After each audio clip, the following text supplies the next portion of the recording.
अंधकार में ईश्वर की रक्षा, protection of God in the darkness of सिन।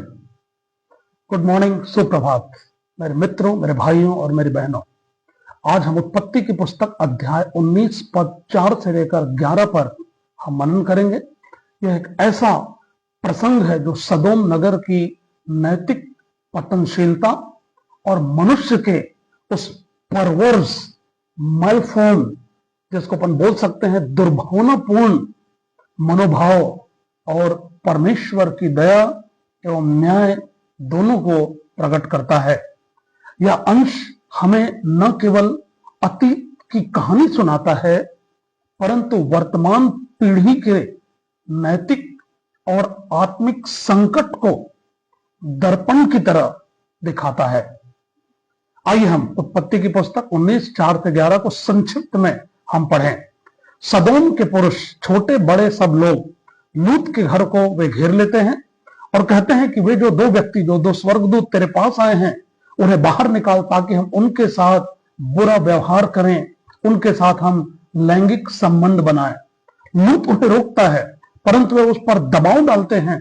तब स्वर्गदूत लूत को भीतर घर के खींच लेते हैं और सारे लोगों को अंधत्व से वे मार देते हैं ताकि वे दरवाजा न ढूंढ सके और सबके सब लोग अंधे हो जाते हैं।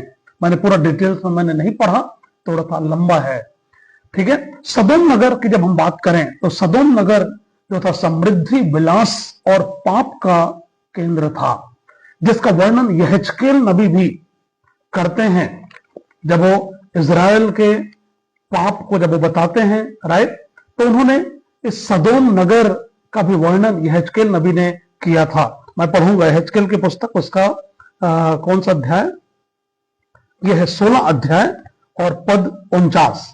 देख, तेरी बहन सदोम का अधर्म यह था कि वह अपनी पुत्रियों सहित घमंड करती, पेट भर भर के खाती और सुख चैन से रहती थी और दीन दरिद्र को न संभालती थी। अतः वह गर्व करके मेरे सामने घृणित काम करने लगी और यह देखकर मैंने उन्हें दूर कर दिया। ये सदोम की दशा थी, ठीक है। समृद्धि, विलास और पाप का केंद्र था। उन्हें घमंड, रोटी की बहुतायत और निर्धनों की चिंता न करना और नाना प्रकार की इस तरह की बुराइयां वहां पर भरी हुई थी। लूत के घर की बात करें तो लूत का जो घर जो था, इस अधर्म और अंधकार से भरे हुए उस संसार और वातावरण के बीच में, वह भ्रष्ट समाज के बीच में एक छोटी सी ज्योति और वो छोटा सा प्रकाश था। मेरे प्रियो, स्वर्गदूतों का जो आगमन जो था, वो परमेश्वर की चेतावनी और दया का प्रतीक था। पाप की प्रकृति के बारे में अगर मैं बात करूं तो यह अंश उत्पत्ति की पुस्तक 19 अध्याय 4 से 11, ठीक है, बताता है कि समाज जब परमेश्वर को छोड़ देता है, सुनिएगा बहुत ध्यानपूर्वक, जब समाज परमेश्वर को छोड़ देता है तो नैतिक अंधकार बढ़ता है। मनुष्य अपनी प्राकृतिक सीमा भी भूल जाता है। मैं आपका ध्यान रोमियो की पत्री में ले जाना चाहूंगा। रोमियो की पत्री अध्याय 1, जहां पर संत पौलुस ने ऐसा ही कहा है, जब लोगों ने परमेश्वर को न पहचाना, जब लोगों ने परमेश्वर को जानना ना चाहा, तो परमेश्वर ने उनको उनके निकम्मे मन पर छोड़ दिया ताकि वे आपस में अपने शरीरों का अनादर करें। 26 पद, 1 अध्याय 26 पद, इसलिए परमेश्वर ने उन्हें नीच कामनाओं के वश में छोड़ दिया, लिखा है। यहां तक कि उनकी स्त्रियों ने भी स्वाभाविक व्यवहार को जो उससे जो स्वभाव के विरुद्ध है बदल डाला। वैसे ही पुरुष भी स्त्रियों के साथ स्वाभाविक व्यवहार को छोड़कर आपस में कामातुर होकर जलने लगे और पुरुषों ने पुरुषों के साथ निर्लज्ज काम करके अपने भ्रम का ठीक फल पाया। देखा आपने, बिल्कुल प्रासंगिक। यहां पर सदोम में भी बिल्कुल ऐसा ही हुआ। सदोम के लोग इतने ज्यादा भ्रष्ट हो चुके थे क्योंकि उस समाज ने परमेश्वर को उन्होंने भुला दिया था, परमेश्वर को उन्होंने पहचाना नहीं, इसलिए परमेश्वर ने भी उनको उनके मन के नीच कामनाओं के वश में छोड़ दिया और वे आपस में ही पुरुषों के साथ निर्लज्ज काम करने लगे और इतने ज्यादा वे अंधे हो गए कि वे स्वर्गदूत जो लूत के घर में भी आए थे, उन स्वर्गदूतों के साथ भी वे निर्लज्ज काम वे करना चाहते थे और लूत के ऊपर वो लगातार वो दबाव वो डालते रहे मेरे प्रियो। राइट, तो यह अंश बताता है कि जब समाज परमेश्वर को छोड़ देता है तो नैतिक अंधकार बढ़ता है और मनुष्य प्राकृतिक सीमा को भी भूल करके प्राकृतिक सीमा से परे अप्राकृतिक वो पाप के गर्त में वो डूब जाता है। ये कल भी प्रासंगिक था और आज भी इस समाज में प्रासंगिक है। जब लोग परमेश्वर को भूल जाते हैं तो अंधकार छा जाता है और प्राकृतिक सीमा को भूलकर गहरे पाप के गर्त में वे डूबते चले जाते हैं। लेकिन ऐसे में परमेश्वर के हस्तक्षेप को भी हम देखते हैं। जब लूत का जीवन जब खतरे में था, करेक्ट, जब वो पुरुषों ने लूत के सदोम के पुरुषों ने जब लूत को खींचना चाहा, जब दबाव डाल रहे थे, तो परमेश्वर के दूतों ने इंटरवेन किया, उनको खींचा और खींच करके घर के अंदर लाया और ला करके उन्होंने दरवाजे बंद कर दिए। जब लूत खतरे में था तब स्वर्गदूतों ने पूरे उन सारे लोगों को अंधा कर दिया। यह परमेश्वर की सुरक्षा का प्रतीक है उन लोगों के लिए जो परमेश्वर का भय मानते हैं पाप और बुराइयों के बीच में भी। इसलिए तो भजनकार कहता है 34 अध्याय उसके 7 पद में कि परमेश्वर अपने भय मानने वालों के चारों ओर, राइट, अपने स्वर्गदूतों की छावनी करके उनको बचाता है मेरे प्रियो। यहां पर लिखा है यहोवा के डरवैयों के चारों ओर उसका दूत छावनी किए हुए उनको बचाता है। Praise the Lord. यहां पर लूत को हम लोग देख सकते हैं एग्जिट, ठीक है, क्योंकि परमेश्वर का भय मानता था इन अधर्मियों के बीच में भी रह करके, और जब उसका जीवन खतरे में पड़ा तो परमेश्वर के दूतों ने इनकी रक्षा इनकी करी है। राइट, तो ये कल भी सत्य था और आज भी सत्य है। जो लोग परमेश्वर का भय मानते हैं और अंधकार और पाप के बीच में परमेश्वर के लिए खड़े होते हैं, परमेश्वर उनकी रक्षा करता है। करेक्ट। पहली बात आज हम लोग सीखेंगे यहां पर नैतिक पतन का खतरा। सदोम के लोग इतने ज्यादा अंधे हो चुके थे कि उनको बुराई में उनको आनंद आने लगा था। करेक्ट, उनको बुरा करना उनको अच्छा लगने लगा था। आज की वर्तमान दुनिया में हम यही तो देखते हैं। यहां पर जब पाप को सामान्य माना जाने लगा है तो समझ जाइए कि आत्मिक अंधकार गहराता जा रहा है। करेक्ट, जहां पर पाप को सामान्य मान लिया जाता है आधुनिकता के नाम पर कि सब चलता है आजकल के समय में, तो आप समझ लीजिए इस चीज को कि यहां पर अंधकार गहराता जा रहा है। दूसरा तीमुथियुस की पत्री उसके 3 अध्याय और 1 से 5 पद को अगर आप पढ़ें तो वहां पर संत पौलुस ने जवान तीमुथियुस को पहले बता दिया था कि अंत के दिनों में लोग जो है स्वार्थी हो जाएंगे, लोग अहंकारी होंगे, लोग दुराचारी होंगे, वे परमेश्वर के भक्ति का तो भय धरेंगे लेकिन उसकी शक्ति को वो नहीं मानेंगे। और आज वो चीजें साफ साफ इस वर्तमान युग में आपको और मुझको दिखाई देती है मेरे प्रियो। लूत का जो जीवन जो था वो संघर्ष से भरा हुआ था। करेक्ट, क्योंकि संसार में धार्मिकता का जीवन संघर्ष से कम नहीं है। प्रभु यीशु मसीह ने कहा तुम्हारे घर के लोग ही तुम्हारे बैरी होंगे। करेक्ट, जब हम पाप से समझौता नहीं करेंगे, बुराइयों से समझौता नहीं करेंगे, जैसा संसार चल रहा है अगर वैसा जीवन हम नहीं जिएंगे तो वे लोग जो संसार को पसंद करते हैं, जो पाप में जीना पसंद करते हैं, जिनके हृदय में अंधकार गहरा गया है, ऐसे लोग आपका विरोध आपका करेंगे मेरे प्रियो। दूसरा पतरस 2 अध्याय 7 और 8 पद में पतरस लिखता है लूत के विषय में कि लूत जो है पापी समाज में रह करके भी उसने बहुत सारे उसने समझौते किए, उनके पाप से वो दुखी होता था, लिखा है।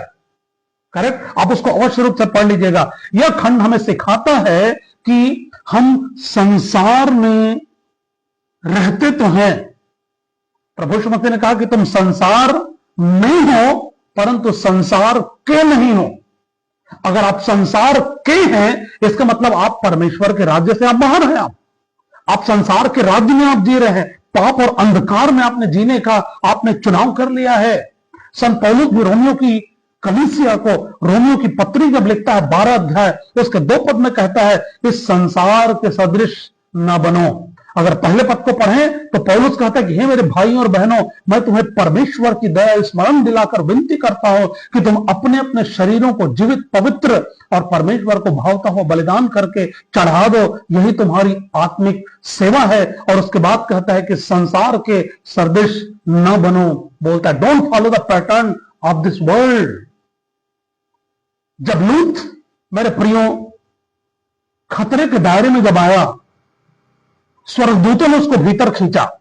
ठीक है, जब आप और मैं इस पापी संसार में रह करके भी जब हम परमेश्वर के पीछे चलने का चुनाव करते हैं, हम समझौतों की दुनिया का हम तिरस्कार करते हैं, ऐसे अपने मित्रों का, अपने भाई और बहनों का, अपने खुद के रिश्तेदारों का जब हम तिरस्कार करते हैं, उनके उन स्वभाव के लिए जो परमेश्वर के स्वभाव से बिल्कुल विपरीत है, बहुत बार आपका जीवन खतरे के दायरे में आएगा। राइट? बहुत बार मैंने भी कई चीज अनुभव किया, आज भी मैं अनुभव करता हूं। अगर आप परमेश्वर के साथ चलने का चुनाव करेंगे, अगर आप परमेश्वर की इच्छा के अनुसार जीने का चुनाव करेंगे, आपको अकेले चलना पड़ेगा। संसार आपको छोड़ देगा जब आप समझौता नहीं करेंगे उनके साथ। और लूत का जीवन भी संघर्ष से भरा हुआ था, लेकिन लूत को परमेश्वर ने नहीं छोड़ा, उसके जीवन को स्वर्गदूतों को भेजकर उसने उनकी रक्षा करी। मेरे प्रियो, करेक्ट? तो अंधकार कितनी भी ज्यादा गहरा क्यों ना हो, परिस्थितियां कितनी भी ज्यादा अंधकार में क्यों ना हो, आप स्मरण रखें कि परमेश्वर अपने स्वर्गदूत को भेजकर आपकी और मेरी रक्षा करता है। भजन संहिता 91 में भजनकार कहता है कि वह तुझे अपने पंखों तले वो ढांप लेगा। हालेलुया! तो अपने पंखों तले ढांप करके आपकी और मेरी वो रक्षा करता है। सदोम के लोगों का शारीरिक अंधत्व वास्तव में आत्मिक अंधत्व का प्रतीक था। वे पूरी तरह से अंधे हो चुके थे। राइट? और वहां पर उनको दिखाई नहीं दे रहा था क्योंकि इतना ज्यादा गहरे वो पाप में वे लिप्त थे। तो जब एक व्यक्ति पाप में लिप्त हो जाता है ना, तो सत्य को देखने की क्षमता वो खो देता है। एक बार फिर से मैं रिपीट करूंगा, जब एक व्यक्ति पाप की गहराइयों में खो जाता है, जब वो पाप में लिप्त हो जाता है, तो सत्य को देखने की क्षमता को वो खो देता है। करेक्ट? बिल्कुल उसके समान जैसे एक व्यक्ति को जब कोढ़ हो जाता है ना, तो वो कोढ़ के कारण वो अंग सेंसलेस हो जाता है। ठीक है? उसको किसी भी चीजों की संवेदना नहीं होती, चाहे आप काट दो उसको। तो वैसे ही जब एक व्यक्ति पाप में के गर्त में जब वो जीता है, तो फिर उसको पाप जो है साधारण सा उसको लगने लगता है। मेरे प्रियो, दूसरा कुरिन्थी 4:4 में लिखा है कि इस युग के ईश्वर ने, ठीक है, अविश्वासियों की बुद्धियों को अंधा कर दिया है। आज जो भी लोग पाप में जी रहे हैं, शैतान ने उनके आंखों को अंधा कर दिया है। करेक्ट? आज के समय में जब हम इसे देखें, तो आज के समाज में जब पाप को स्वतंत्रता कहा जाता है, बहुत सारे लोग बोलते हैं ना कि अरे हम तो स्वतंत्र हैं, हम जो चाहे वो कर सकते हैं। देखते हैं कौन रोकता है, मेरा जीवन है, मेरा चुनाव है। ठीक है? तो जब समाज में जब पाप को स्वतंत्रता कहा जाता है, तब मसीही जनों को परमेश्वर के वचन के अनुसार खड़े होना चाहिए। ऐसे चुनौतियों के बीच में भी वो पवित्र जीवन जीने के लिए वो जीते रहें। मेरे प्रियो, आज आपका जीवन बाइबल के मूल्यों का दर्पण बनना चाहिए। परमेश्वर के वचनों को लोग पढ़ें आपके जीवन में। पौलुस यही तो लिखता है कुरिन्थियों की कलीसिया को, क्या तुम नहीं जानते कि तुम मसीह की पत्री हो और लोग तुमको पढ़ते हैं। परिवार को सुरक्षा का केंद्र बनाए। लूत का जो घर जो था उस रात आश्रय बना। आज हमारे घरों को भी प्रार्थना, वचन और धार्मिक वातावरण से हमको भरना चाहिए। आत्मिक आंखों को खोलने के लिए प्रार्थना करें कि परमेश्वर हमारे आत्मिक आंखों को खोले। आज बहुत लोग आज भौतिक रूप से आज नहीं, परंतु आत्मिक रूप से अंधे हैं। वे सत्य को नहीं देख पाते हैं, उनको समझ में उनको नहीं आता है, उनको पाप में उनको जीना उनको पसंद है। मेरे प्रियो, हम प्रार्थना करें कि परमेश्वर हमारे आत्मिक आंखों को खोले ताकि हम उसका मार्ग देख सकें।